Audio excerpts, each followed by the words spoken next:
উদ্বোধনের আগেই একেবারে আইএসএফ কর্মীর বাড়ি থেকে বোমা উদ্ধার হয়েছে বলে অভিযোগ। কি বলবেন? তাও রান্না করে যেখানে খাবার রাখা হয় সেই ঘরে বোমা উদ্ধার হচ্ছে, ষড়যন্ত্র কি? এই ধরনের নাটক আমরা পার করে দিয়েছি। ঠিক 2021-এ ভোটের সময় আমরা দেখেছিলাম লাইভ করে গিয়ে চালের বস্তা থেকে বোম বার করছে। আজকের ডেটে এত বোকা মানুষ আছে বলে আমার বিশ্বাস হয় না কেউ রান্না চালায় বোম রাখবে। একটা বড় ষড়যন্ত্র চলছে। আমরা প্রশাসনের কাছে অনুরোধ করব, নিরপেক্ষ তদন্ত করুক, ওখানে রাখলো কে সেটা আগেও। প্রশাসন এসে উদ্ধার করেছে ওখান থেকে, এটা সঠিক কথা, কিন্তু ওখানে রাখলোটা কে, এটা তদন্ত হওয়া দরকার এক নম্বর। দ্বিতীয়, আমরা ভুলে যাচ্ছি না চালতাবেরিয়া অঞ্চলে মাদ্রাসা নির্বাচনের সময় তৃণমূল যখন পরাস্ত হওয়ার ভয় পেয়েছিল, ইলেকশনটাকে না করার জন্য পিছিয়ে যাচ্ছিল, সেই সময় আমাদের এক কর্মীর রান্নাঘরে উনুনের মধ্যে বোম রেখে দিয়েছিল। যখন রান্না করতে গিয়েছিল ওই কর্মীর মা, তখন বোমের আঘাত পেয়েছিল, পরিবারের লোকজন গিয়েছিল, সেখানেও আমাদের নামে দোষ দিচ্ছিল নাকি আমাদের ছেলেরা রান্না চালায় উনুনের মধ্যে বোম রাখবে। এটা করে হতে পারে? সম্পূর্ণরূপে আইএসএফ কে কালিমালিপ্ত করার চেষ্টা হচ্ছে। আমরা আমাদের অ্যাঙ্গেল থেকে আরো বেশি বেশি করে যাচ করছি, কারণ আমরা সমাজ ব্যবস্থা পরিবর্তনের রাজনীতির কথা বলি। এই হিংসাত্মক রাজনীতিকে আমরা কোনোভাবেই প্রশ্রয় দেব না।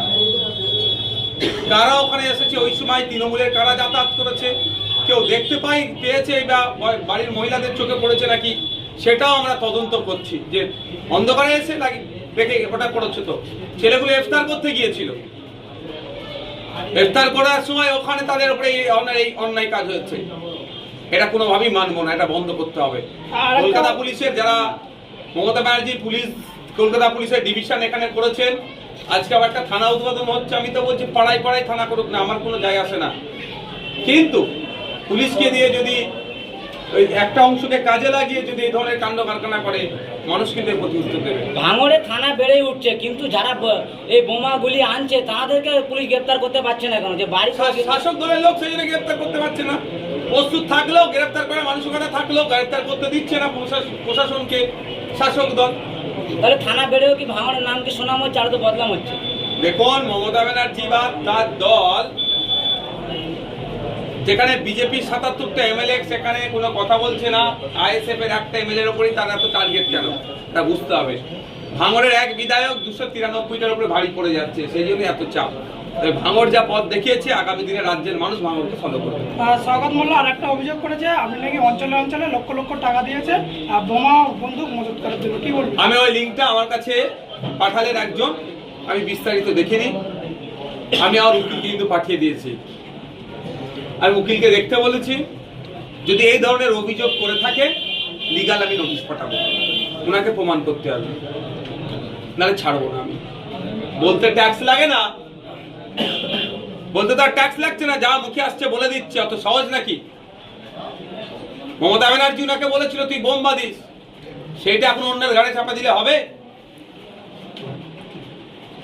যান এখনো পর্যন্ত নির্বাচন কমিশনার কিন্তু মানে নির্বাচনের যে ডেট এখনো ফাইনাল হয়নি, তার মধ্যে কিন্তু ভাঙড়ে এত পরিমাণ অশান্তির জন্য দায়ী করে শাসক। শাসক চাইলে শান্তিতে থাকবে, শাসক না চাইলে শান্তি থাকবে না। 2023 পর্যন্ত ভাঙড়ে রাজনৈতিক মতপার্থক্য হয়েছে, তো হয়নি আমি বলবো না, তৃণমূলের সাথে হয়েছে, তর্ক বিতর্ক হয়েছে, কিন্তু খুন খারাপই রাজনীতি হয়েছে বলতে পারবে 21 থেকে 23?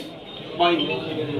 শাসক তখন চাইলে, যেই 23-এর পরে সরকার সাহেবকে হাতে দায়িত্ব দিল, পঞ্চায়েত নির্বাচন, একাধিক মানুষ খুন হয়ে গেল, মিথ্যা মামলা হচ্ছে, হিংসা হচ্ছে, বোমাবাজি হচ্ছে, মানুষের ঘরদোর ভাঙচুর হচ্ছে, বাড়িতে আগুন লাগিয়ে দিচ্ছে, দোকানে আগুন লাগিয়ে দিচ্ছে। কার আমলে হচ্ছে না?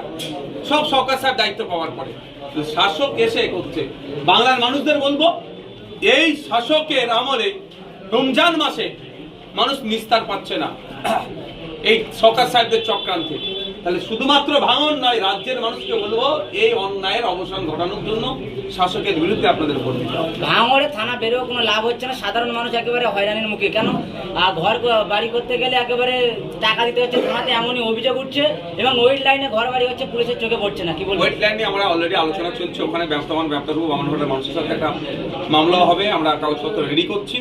দ্বিতীয় কথা হচ্ছে, এই বিষয়টা আমার কাছে একাধিক ভারবালি অভিযোগ এসছে। অনেকে সাহস করে এগিয়ে আসতে পারছেন। আমি অনুরোধ করব যে যারা টাকা দিচ্ছেন একজন অন্তত একটা অভিযোগ করুন। তারা ভয়ে অভিযোগ করতে পারছে না, পরবর্তীতে কি হবে, এই পরবর্তীতে কি হবে দেখলে কিন্তু অন্যায়টা বাড়তে থাকবে। সব পুলিশ টাকা নিচ্ছে না, পুলিশের একটা অংশ গোপনে এই কাজটা করছে, আমার কাছে খবর আছে। কিন্তু একটা তো অভিযোগের দরকার, ডিসি অফিসে যে অভিযোগ করতে পারে বা বিধায়কের কাছে অভিযোগ করতে পারে। আমি শুধু অপেক্ষায় একটা অভিযোগ, এতটুকু শুধু দিই। মিথ্যা কেস থেকে আইএসএফ কর্মীদের জন্য কি বার্তা দেবেন, যেভাবে মিথ্যা কেস জড়িত হচ্ছে ভোটের আগে? আইএসএফের কর্মীরা মিথ্যা কেসলে ভয় পায় না। আইএসএফের কর্মীদের কেস নিয়ে বার্তা দিতে লাগবে না, সব রেডি। একটা নেতা এক রেডি, একদম খাওয়ার জন্য রেডি, জেল খাটার জন্য রেডি। এটা কান্নাকাটি করার ছিল না। 2026-এ আপনার বিরুদ্ধে কাকে দাঁড় করাতে পারে শাসক দল?